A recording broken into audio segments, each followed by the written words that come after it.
Venga, que ya queda menos.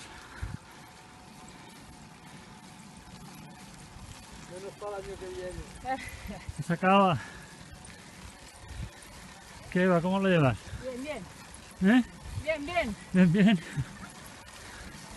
A ver, una Lo sonrisa. único que no me queda son los piñones. Pero por lo demás... Está fuerte, está fuerte. Bueno, ahora Ya ves. aflojará un poco. A ver quién viene por aquí. Avanzando. ¡Oh, Roberto Eras! ¿Cómo estamos? Muy cansado, ciclismo es un deporte muy duro.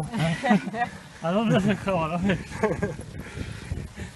A ver si llegamos hasta arriba.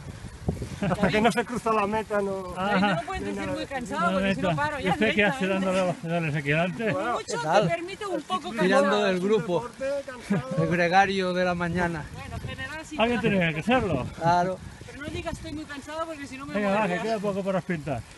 Si ahora cuando me avisa el pinganillo. Psicológicamente me afecta. Bueno, también, aunque esté muy fuerte, también se cansan los profesionales. Sí, pero en proporción... Pedaleo suave, contenido, pausado. A ver, este He recuperado un piñón, hace que trampas, que sepa, acaba de joder. cambiar, lleva el Guárdate plato alguno, puesto. después sí vienen más subidas. Por eso he Mira, recuperado cuidado uno. que viene el coche, Rafa. Voy, Así te va a poner la cámara por sombrero. me pongo.